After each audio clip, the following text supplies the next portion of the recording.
Hi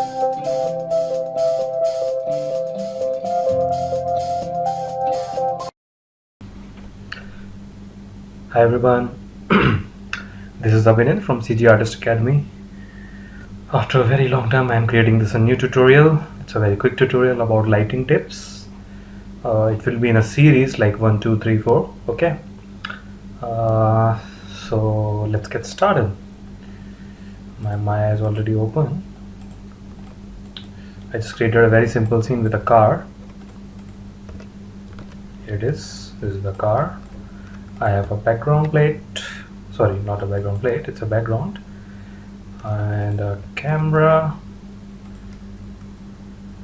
chrome ball, and matte ball. Okay, so matte ball is for lighting, light direction difference, and chrome ball is for reflections and all, and environment, whatever I am going to use.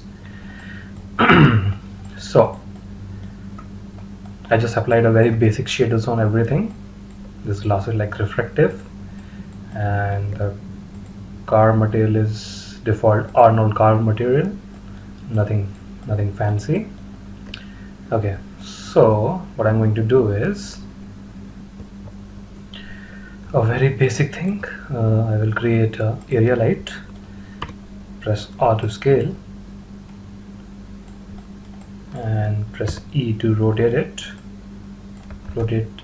in X direction minus 90. So it will be like a top light for me, just a reference. So something like this.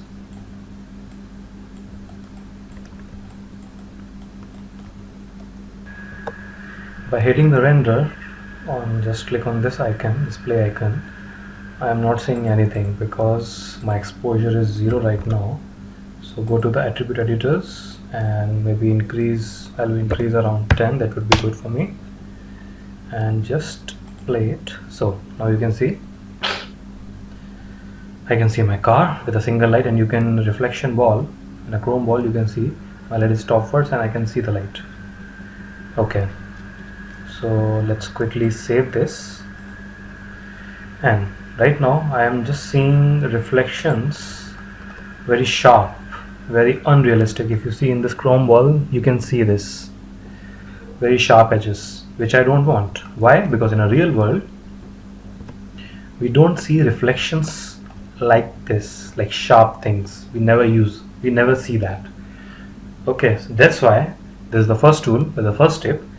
I never use light colors by default. I always use light maps. So I'm telling you, I prefer, if you want that, if you like the results, then definitely you can use that light maps in your lights. So in this option box, you just click,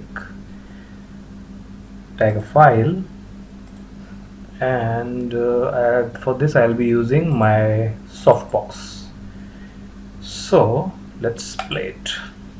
So you can see that in the reflection ball, this was earlier and this was now, this is now. So I can easily make out its look much better than earlier. So for this I need to increase my exposure also, maybe 12 I think. Yeah, that is fine. Okay, so now I can see pretty good reflections. This what I can say is specular. 11 is fine, I think. Fine, I guess. Okay, cool. So whenever you are using your lights, please use light maps. It will give you more realistic output. Okay. Now another thing is HDRIs.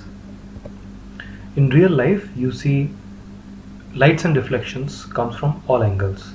So if you don't want to spend your more time on creating those reflections and lights, you should use HDRIs to save your time, to save your efforts.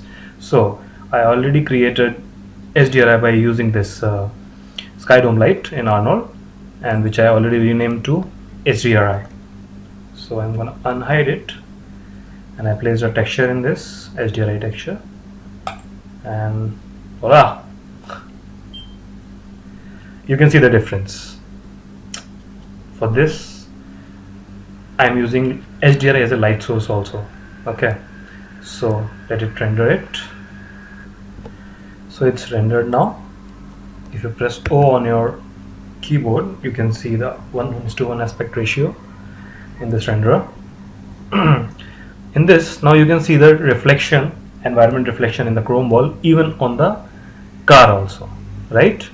What I also did is I always use few passes when I am testing light and doing loop dub.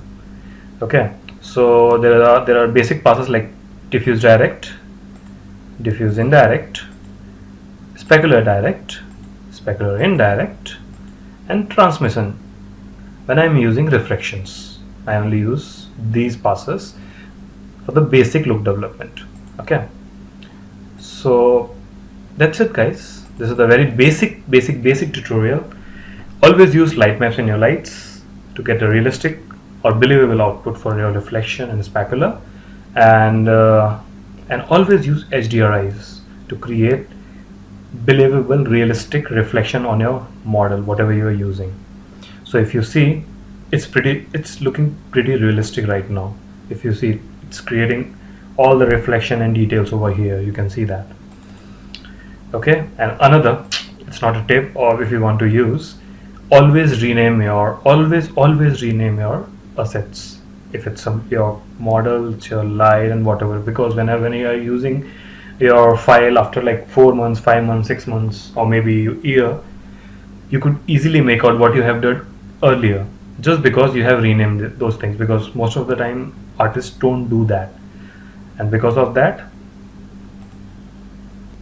you spent, or maybe you waste your time by just recognizing things like what you did this for, on that for. And even in a production, when you're using rename kind of thing, another artist who are using your file, he can easily make out what things you have put it in your scene. Like if this is the top light, I have to rename it for the top light.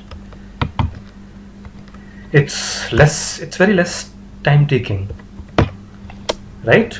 So this is the very quick tips. I'll be back with a new tutorial very soon with a quick tutorials, and definitely people are asking me to create a real flow tutorial. Definitely very soon I will be creating a real flow tutorial also.